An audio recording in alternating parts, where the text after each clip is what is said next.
Bonjour, ici Annie de la chaîne Une lectrice compulsive. Aujourd'hui, je vous retrouve pour une nouvelle vidéo manga parce que c'est l'anniversaire d'un personnage que j'aime beaucoup. Ça fait longtemps que le manga existe, mais moi j'ai quand même attendu jusqu'en 2011 quand j'ai recommencé à lire des mangas pour la découvrir. Il s'agit de Cardcaptor Sakura, dont son anniversaire c'est le 1er avril selon Wikipédia.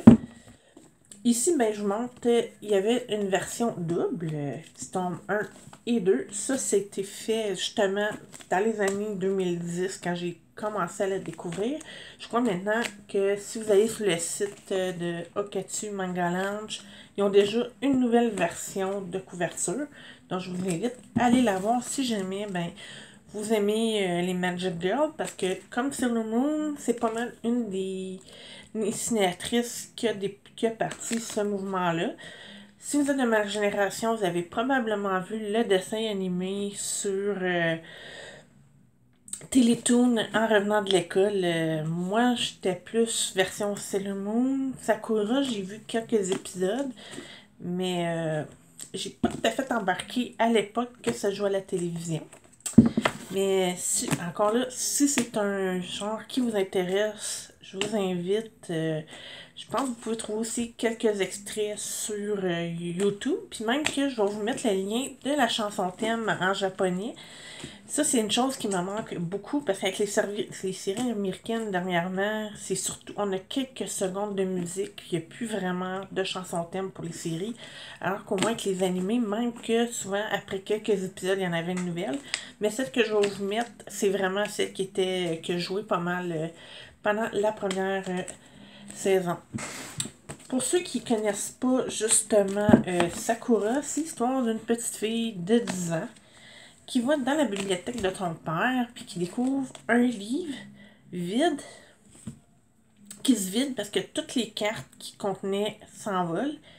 Et ben, t'as Kilo, je sais pas si qui est ici, vous pouvez la voir, hein, qui lui dit bien je te donne un bâton, celui-là, et tu dois découvrir, tout ramasser les cartes pour remplir le livre afin d'éviter que la fin du monde arrive, ce qui est quand même assez stressant pour une petite fille de 10 ans. Il y en a qui pourraient dire que c'est un peu enfantin, mais moi j'ai quand même bien embarqué, même si j'avais 26 quand je l'ai découvert. Tiens, c'est un petit peu comme Sailor Moon, je dirais même que Sakura est un petit peu plus mature, même si Serena elle avait 14 ans alors qu'elle en a 10.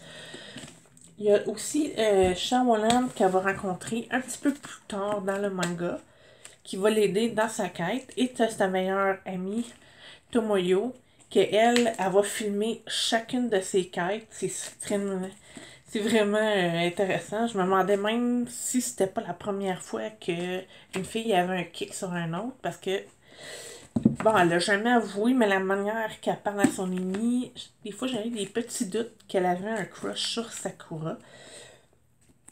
Et en même temps, ben là, il y a la version aussi, il y a aussi l'habillement qui est très intéressant dans le manga, parce que Tomoyo, non seulement elle filme son amie lorsqu'elle doit capturer les cartes, mais elle lui coud des nouveaux costumes à chaque fois.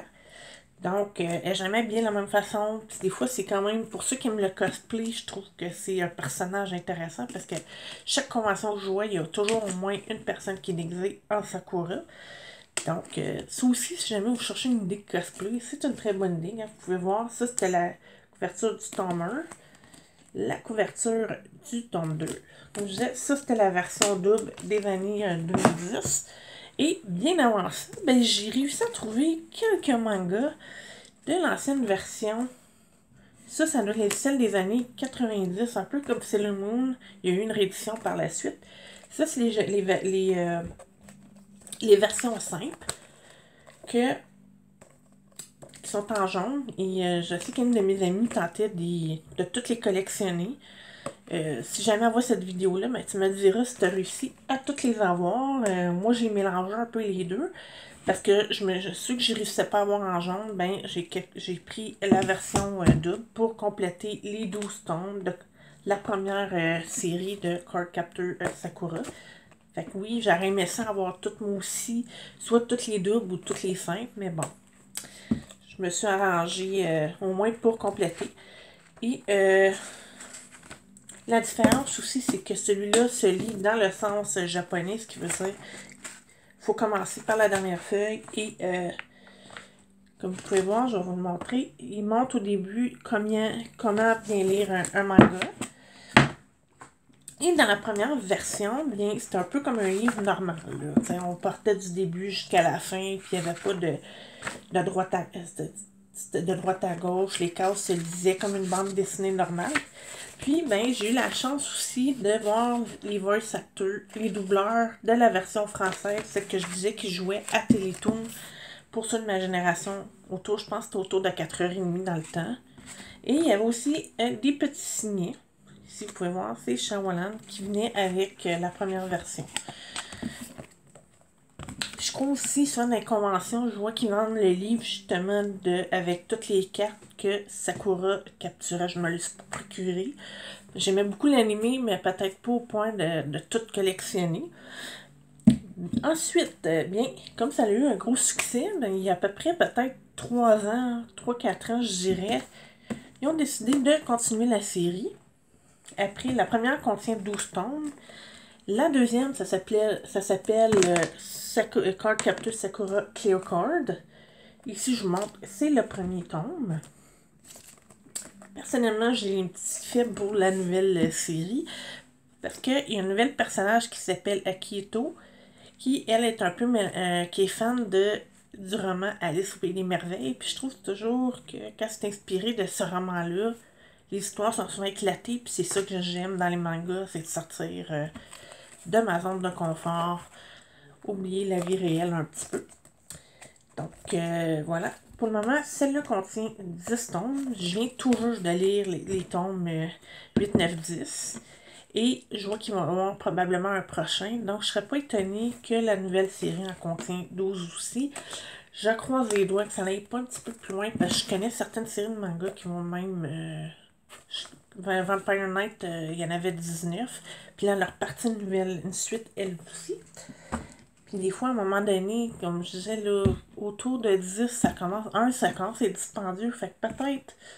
la première version, vous pouvez sûrement y trouver à la bibliothèque. Moi, j'ai trouvé même, j'en vois, quand ils font la vente des visagers, il y avait quelques vieux mangas de Sakura à vendre. Donc, on sait jamais, ou même dans les conventions. Ensuite, en parlant, justement, ça, c'est la première version. J'ai réussi, ils l'ont séparé en 3 DVD. J'ai réussi à trouver la première seulement. Donc, s'il y en a qui ont le deuxième et la troisième série à vendre ou à donner, je suis preneuse. Vous pouvez m'écrire par courriel ou sur les réseaux sociaux. J'aimerais ça pouvoir compléter la première version.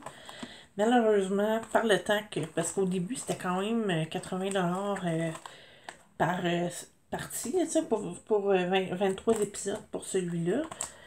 Donc, c'est quand même assez dispendieux. J'ai pris un peu de temps avant de me procurer. Et malheureusement, je crois pas qu'ils vendent encore les saisons 2 et 3. Donc, s'il y en a qui veulent s'en départir, je suis preneuse. Vous pouvez me communiquer avec moi. Et j'en profite aussi. Voilà, ça c'est le Clear Card. Ben, supposé c'est marqué The Complete Season. The Complete Series, mais Akito n'est même pas encore dans cette série-là. Donc, j'ai des petits doutes que peut-être même s'il dit Complete Series, qu'il va en avoir un autre. Puis je dirais aussi, les dessins, ça sont quand même pas mal améliorés. Moi, personnellement, j'aime beaucoup plus l'animé dans la nouvelle version. Je dirais que c'est quand même assez fidèle au manga. Même chose pour celui-là. C'est assez humoristique aussi. C'est sûr que si vous avez des enfants de 6-7 ans, ils vont adorer regarder ça avec vous aussi. C'est peut-être même un bon manga pour leur faire découvrir cet univers-là. Moi, j'avais commencé à l'âge de 10 ans, puis c'est à peu près à cette époque-là, je dirais que la première saison était sortie. Donc, c'est une bonne idée. Si jamais vous avez des enfants qui aiment beaucoup les BD, mais vous allez pouvoir découvrir un autre genre. Donc, c'est tout pour moi pour aujourd'hui. Si vous avez aimé ma vidéo, appuyez sur le petit pouce et abonnez-vous à ma chaîne. Sinon, je vous retrouve dans une prochaine vidéo. À la prochaine!